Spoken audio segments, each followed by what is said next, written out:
question you avoid asking yourself the most. It's not who you are. It's not what you want. It's something much deeper, something that terrifies you at the most intimate level. Why are you here, in this body, in this family, in these circumstances you never chose? Every time you try to answer it, something inside you shuts down. You look away, you grab your phone, you dive into any distraction available, because facing it would mean accepting that none of this was an accident, and that idea destabilizes you more than you're willing to admit. You've spent years blaming your parents, regretting being born where you were born, hating the limitations you believe they imposed on you. You tell yourself that if you had different genes, a different upbringing, different resources, you'd be different, you'd be whole. But there's something you refuse to see. The resistance you feel toward your life is exactly the obstacle that keeps you trapped. It's not your circumstances that limit you. It's your rejection of them. And as long as you keep fighting what is, you will remain chained to a suffering you yourself sustain. Here comes the uncomfortable part. You appeared in this body not as punishment, nor as a cosmic mistake. You appeared here because this specific scenario, with all its imperfections, is the perfect field for your awakening. That dysfunctional family, those traumas you drag around, those lacks that hurt you, they are not obstacles to your evolution, they are the path itself. But you don't understand this because you've been trained to believe that life should be different, that you should have less pain, more clarity, better conditions. A lie. Life is not here to please you. It is here to show you something you keep refusing to see. Have you ever stopped to observe how you spend your days? You relive the past, you construct hypothetical futures, you cling to stories about who you think you are. And in all that mental noise, you miss the only thing that truly exists, this moment, right now, this second that already passed while you were reading. The truth is, you have never lived outside the present, but you have also never truly been present. You have been inhabiting a mental movie that you replay endlessly, a narrative that tells you who you are based on what happened and what might happen. But none of that is real. The only real thing is what is happening now, and you have been avoiding it your entire life.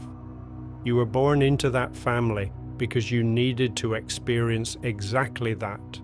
Every conflict, every hurtful word, every moment of abandonment or overprotection, everything was designed to push you in one direction, the awakening of consciousness. But instead of seeing it, you got stuck in the story of suffering. You identified with the pain, you turned it into your identity. I am someone who was hurt. I am someone who didn't get what I needed. I am someone incomplete. And that story became so solid that you began to defend it, to protect it, as if it were the most valuable thing you have. Because without it, who would you be? Here's the brutal irony. You spend your life trying to free yourself from suffering, yet you refuse to let go of the one thing that causes it, your mind. Not thought itself, but your absolute identification with it. You believe you are your thoughts, your memories, your fears. And as long as you believe this, you will remain their prisoner. The mind is an extraordinary tool, but it has become your master. It tells you who you are, what you should feel, what everything that happens means. And you believe it without ever questioning it. Have you ever asked yourself who is observing these thoughts? If you can observe your mind, then you are not your mind. But this distinction is incomprehensible to you because you have spent decades fused with mental noise. The family you were born into was the first mirror. It showed you your patterns, your reactions, your defense mechanisms. It confronted you with situations that activated in you exactly what you needed to see. But instead of looking inward, You looked outward. You blamed, you judged, you resented. And every time you did that, you missed an opportunity to awaken. Because awakening doesn't come when conditions are perfect. It comes when you finally accept conditions as they are. Not from resignation, but from a deep understanding that life is not against you. Life is simply being. Do you know what scares you the most? It's not suffering itself. It's the possibility that all that suffering was unnecessary. That you spent years lamenting things that were never the real problem. That the obstacle was not your absent father, nor your controlling mother, nor the financial limitations, but your resistance to accepting that all of that already happened and only exists now as a story in your mind. The past has no power over you, except the power you give it by constantly reliving it. And you relive it because it's more comfortable than facing the emptiness you would feel if you let it go. Because without your story of pain, without your victim narrative, you would have to face something much more terrifying. The possibility that you don't know who you are. Here's the part no one tells you. You didn't come here to be happy, you came here to awaken. And awakening is not an emotional state, it is a recognition of what you have always been beyond form, beyond the body, beyond personal history. This body is temporary, this family is temporary, these circumstances are temporary. But there is something in you that observes all of this, something that never changes, something that was here before you were born and will remain after this body stops functioning. That which observes is your true nature, but you cannot see it because you're too busy being the character you believe yourself to be. Most people spend their entire lives running from the present. They take refuge in memories, lose themselves in fantasies about the future, do anything to avoid being here now. Because being here, fully present, means facing reality without filters. And reality, when you look at it directly, shows you that everything you've built, all your defenses, all your certainties, are illusions. Your identity is a mental construction. Your personal story is a fiction you repeat on loop. And the suffering that weighs so heavily on you is not caused by what happened to you, but by your refusal to let go of the story about what happened to you. Do you want to know why you appeared in that specific family? Because that family gave you exactly the conditions needed to activate in you the resistance patterns you had to transcend. Every family conflict was an invitation to awaken. Every moment of pain was an opportunity to observe how your mind turns a neutral experience into suffering. But you didn't see it that way. You interpreted it as injustice, as bad luck, as something you didn't deserve. And by doing so, you completely missed the point. It's not about deserving or not deserving. It's about life constantly showing you where you are identified with form, where you are trapped in the illusion of being a separate entity that needs to defend itself, protect itself, validate itself. The body you appeared in is not you. It's a temporary vehicle. The family you were born into does not define who you are. It is a stage for your experience, but you have confused the stage with the play, the vehicle with the driver. And as long as you remain identified with form, you will keep suffering, because form is always limited, always vulnerable, always subject to change and death. And your mind, which is identified with form, lives in a constant state of fear. Fear of losing, fear of not being enough, fear of disappearing.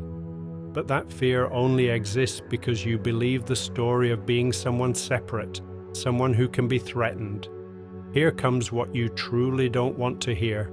There is no one to blame, not your parents, not your circumstances, not destiny, not God. Because blame only exists when you believe that things should have been different. But things cannot be different from what they are. They can only be exactly as they are in this moment. Your resistance to this truth is the root of all your suffering.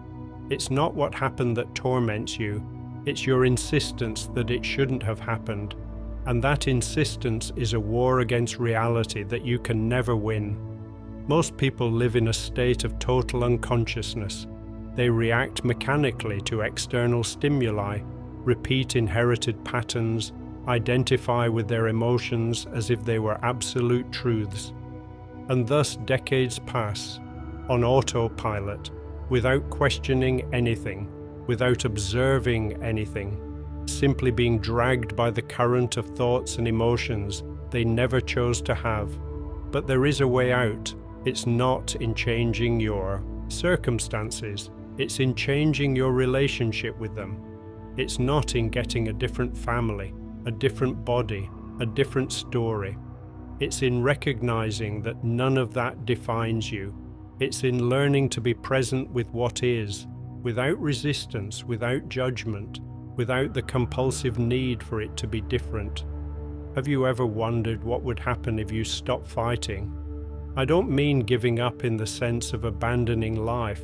I mean surrendering to life as it is, accepting that this moment, with all its imperfections, is exactly as it must be. Not because it's perfect, but because it is what it is. And in that act of deep acceptance, something changes. Suffering doesn't disappear because circumstances improve.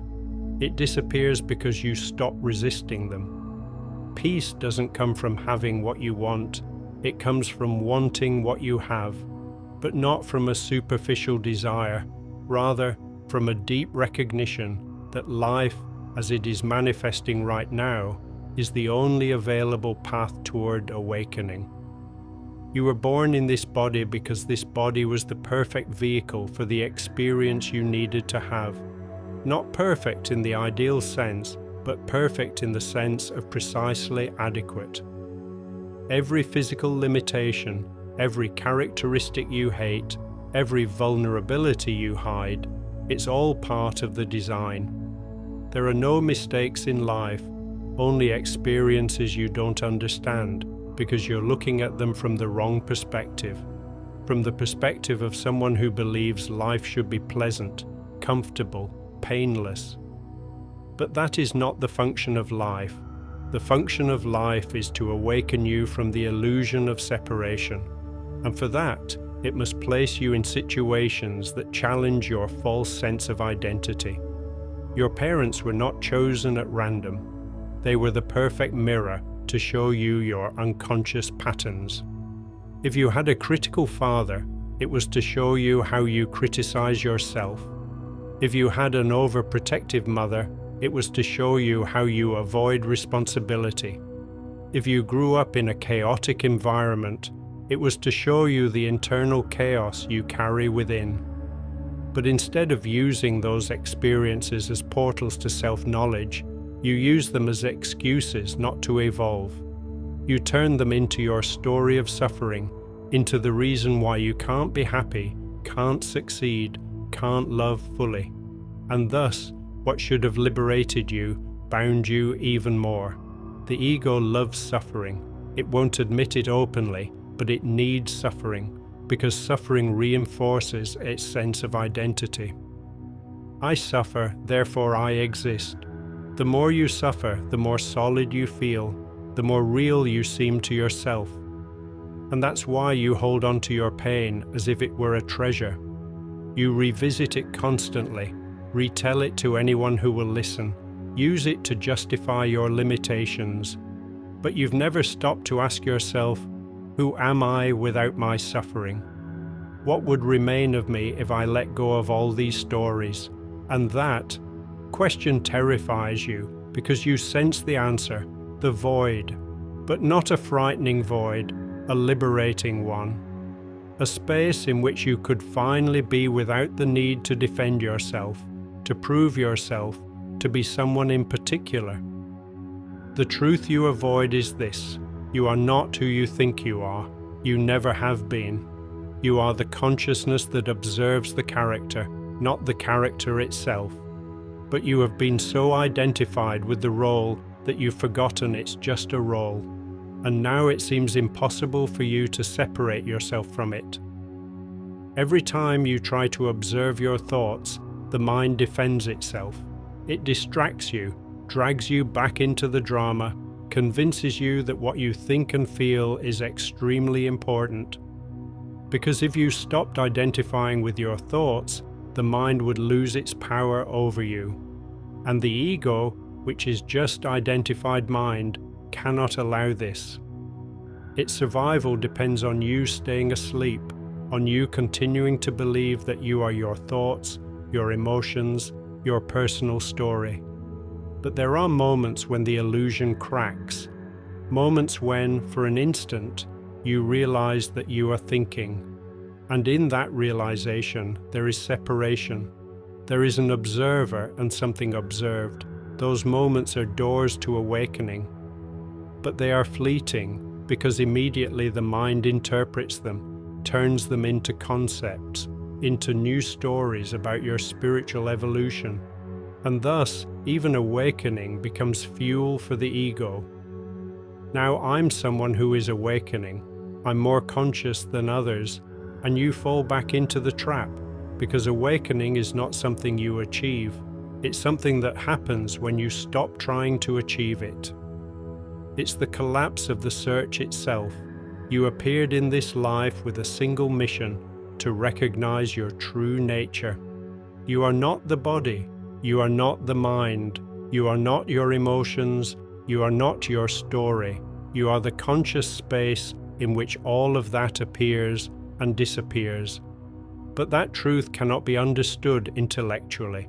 It can only be experienced in the present, because the present is the only place where the illusion dissolves. In the past and in the future, the ego reigns, but in the now the ego cannot exist, because the now has no form. There is no narrative in pure presence. There is no story. There is only what is, and what is here now.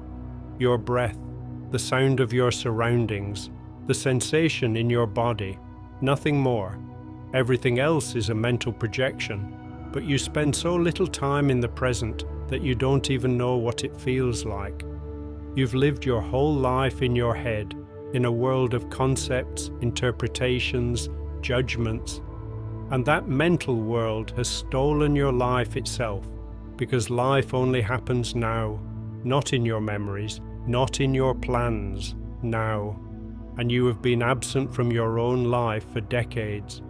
The family you were born into was the first training ground. It showed you how identification works. You watched. Your parents identified with their roles, their fears, their unconscious patterns. And you learned to do the same. You learned that this is how one lives, identified, reactive, lost in the mind.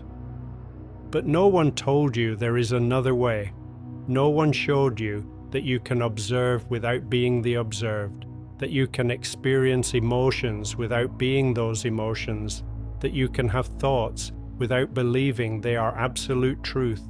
And so you grew up believing that life is a constant struggle against what you don't want and a desperate pursuit of what you think you lack. But you lack nothing. You never have. The sense of lack is an illusion created by the mind that lives in time. The mind is always projecting a future in which you will finally be complete. When you get that, when you achieve that, when you have this other thing. But that future never arrives, because when you get what you wanted, the mind is already focused on the next lack. And so you spend your entire life chasing something that will never satisfy you, because satisfaction is not in getting, it is in being.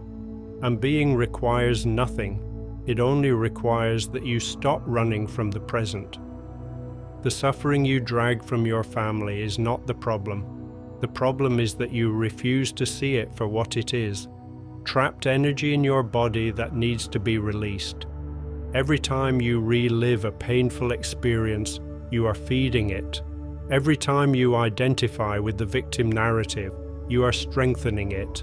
But if you could be present with that pain, without interpreting it, without judging it, without turning it into a story, it would dissolve, because pain only persists when you resist it, when you fully accept it, when you feel it without labeling it. It loses its power, it transforms, and what remains is space, silence, peace.